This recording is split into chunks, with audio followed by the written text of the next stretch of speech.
আসসালামু আলাইকুম রহমতুল্লাহ। অঙ্কবাড়ি চ্যানেলের পক্ষ থেকে সকলকে জানাই আন্তরিক শুভেচ্ছা ও অভিনন্দন। আজকে আমরা শিখব অপনয়ন পদ্ধতিতে সমাধান, অর্থাৎ নবম ও দশম শ্রেণীর মূল বই থেকে অনুশীলনী 12.2-এর 4 নং কোশ্চেনটি সমাধান করার চেষ্টা করব ইনশাআল্লাহ। তাহলে অপনয়ন পদ্ধতির কিভাবে সমাধান করতে হবে, অপনয়ন পদ্ধতি সেই জিনিসটা আগে আমরা জেনে নিব। অপনয়ন পদ্ধতি হচ্ছে যে কোনো উপায়ে হয় এক্সের ট্রাম অথবা ওয়াই ট্রাম গুণ করে হোক আর ভাগ করে হোক আমাদেরকে সমান করতে হবে। তারপরে একটাতে একটা বিয়োগ অথবা যোগ করে কাটতে হবে। যে কোনো একটা হয় এক্সের মানগুলো অথবা ওয়াই এর মানগুলো কেটে আমাদেরকে একটা আমাদের বাদ দিতে হবে, ভ্যানিশ করতে হবে। আর একটা মান আমাদের নিতে হবে, হয় এক্সের নিতে পারি অথবা ওয়াই নিতে পারি। এই দুটোর মধ্যে যে কোনো একটাকে আমাদের বাদ দিতে হবে যে কোনো উপায়ে। তাহলে তোমরা লক্ষ্য করো, যদি আমরা এটাকে বাদ দিতে চাই তাহলে 1 নম্বর সমীকরণকে আমরা 9 দ্বারা গুণ দিতে হবে। তাহলে 7কে যদি 9 দ্বারা গুণ করি তাহলে আমরা পাবো কত? 63। 2 নম্বর সমীকরণকে আমরা 7 দ্বারা গুণ করব, তাহলে এটাও 63 হবে, এটাও 63 হবে। 1 থেকে 2 বিয়োগ করো অথবা 2 থেকে 1 বিয়োগ করো, তাহলে x এর টার্মটা আমরা বাদ দিতে পারবো। আবার যদি মনে করি আমরা y কে বাদ দিব, তাহলে এই y আর এই y এক করতে হবে। 1 নম্বর সমীকরণে যদি আমরা 5 দ্বারা গুণ করি তাহলে হবে এটা 15y, এটাকে যদি আমরা 3 দ্বারা গুণ করি তাহলে এটা আমরা পাবো 15y। তাহলে এটার থেকে যদি বিয়োগ করি অথবা এটার থেকে যদি আমরা বিয়োগ করি তাহলে এটা ভ্যানিশ করতে পারবো। ঠিক আছে, অর্থাৎ গুণ করে হোক অথবা ভাগ করে হোক দুইটা মান সমান করে আমাদের কাটতে হবে। এর নামই হলো অপনয়ন পদ্ধতি। ঠিক আছে, তাহলে আগে সমীকরণটা দেখব যে কোন দুইটাকে অল্প কিছু দ্বারা গুণ করে আমরা দ্রুত গতিতে অঙ্ক করতে পারবো, সেভাবে আমরা কাজ করব। অর্থাৎ অঙ্কের সংখ্যার পরিমাণ যাতে না বাড়ে সেই কাজটা করতে হবে। তাহলে অবশ্যই আমরা এটাকে আমরা অল্প কিছু দ্বারা গুণ করলে আমরা এটাকে কাজ করতে পারবো, সমীকরণটা বড় হবে না। তাহলে এটা নিয়ে আমরা কাজ করবো, ওয়াইকে আমরা ভ্যানিশ করবো।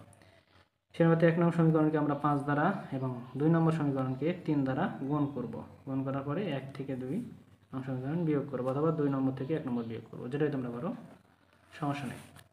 তাহলে তোমাদের বোঝার জন্য এখানে লিখে দিয়েছি শর্টকাট যে 1 নম্বর সমীকরণকে 5 দ্বারা বিয়োগ 2 নম্বর সমীকরণকে 3 দ্বারা গুণ করা হয়েছে, অর্থাৎ 1 নম্বর সমীকরণ থেকে 2 নম্বর সমীকরণে বাদ দেওয়া হয়েছে। তার আগে কী করা হয়েছে? 1 নম্বর সমীকরণ 5 দ্বারা গুণ করেছি, 2 নম্বর সমীকরণকে আমরা 3 দ্বারা গুণ করেছি। ঠিক আছে, তাহলে যেহেতু আমরা 1 নম্বর সমীকরণকে 5 দ্বারা গুণ করেছি তাহলে আমরা অবশ্যই সেই গুণকে আমাদের লিখতে হবে।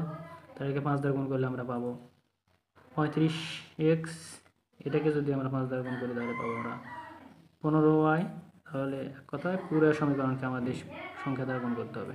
তাহলে 2 নম্বরকে কী দ্বারা গুণ করেছি? 3 দ্বারা। তাহলে পুরো সমীকরণ 2 নম্বর পুরো সমীকরণকে আমাদেরকে 3 দ্বারা গুণ করতে হবে। ঠিক আছে, গুণ করে যেভাবে আমরা সাধারণ বিয়োগ করি সেই বিয়োগটা করব। তাহলে 1 থেকে 2 বিয়োগ করেছি, তাহলে দ্বিতীয় লাইনগুলো আমরা কী করবো? চিহ্ন পরিবর্তন করে দেবো। ঠিক আছে, চিহ্ন পরিবর্তন করে দিয়েছি। করার পরে দেখো এটা 15y মাইনাস, এটা কাজ ধরা যাবে না, এটা প্লাস করে দিয়েছি, এটা ধরতে হবে। তাহলে এটা মাইনাস, এটা প্লাস কেটে দেবে। তাহলে 35-এর থেকে যদি আমরা 27 বিয়োগ করি পাবো 8x। 155 থেকে যদি 123 আমরা বিয়োগ করি তাহলে আমরা পাবো 32। তাহলে অতএব x এর মান আমরা পাবো কত? 8 দ্বারা 32কে ভাগ দিলে আমরা পাবো। সাধারণ সমাধান নিয়ম অনুযায়ী তোমরা জানো এইসব কাজ তোমরা অবশ্যই টুকিটি কাজগুলো জানতে হবে, না হলে অঙ্কের করতে অনেক প্রবলেমের মধ্যে পড়বে।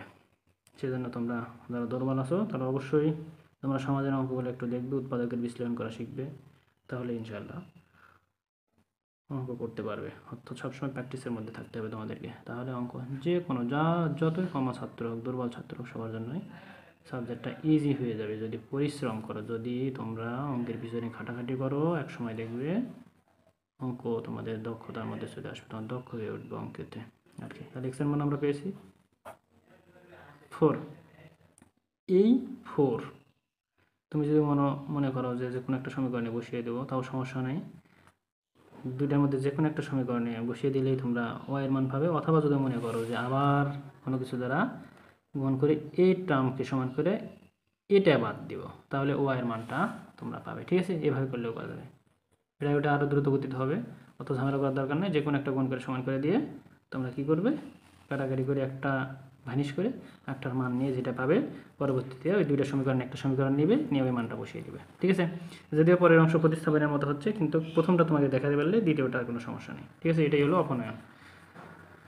তাহলে এক্স ইকুয়াল টু 2 যদি আমরা 1 নম্বর সমীকরণে বসিয়ে দিই, তাহলে 1 নম্বর সমীকরণটা আমরা লিখে নেব, যে সমীকরণটাকে বসাবো ওই ছোট সমীকরণটা বেছে নেব। ঠিক আছে, যেটা সহজ মনে হবে সেই সমীকরণে আমরা এই মানটা বসিয়ে দেবো। তাহলে এক্স এর মানটা আমরা 1 নম্বর সমীকরণে বসিয়ে দিই। 1 নম্বর সমীকরণ হুবহু লিখে নিয়েছি, এক্স যেখানে আছে সেখানে আমরা এক্সের পরিবর্তে 4 বসিয়ে দিয়েছি।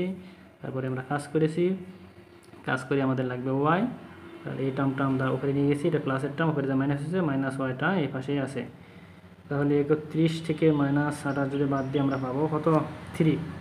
তাহলে -3y, অর্থাৎ ওয়াই যদি আমরা এভাবে রেখে দিই 3 দ্বারা, যদি আমি -3 দ্বারা ভাগ দিই তাহলে 3 কেটে দিয়ে পাবো আমরা ওয়াইয়ের মান -1।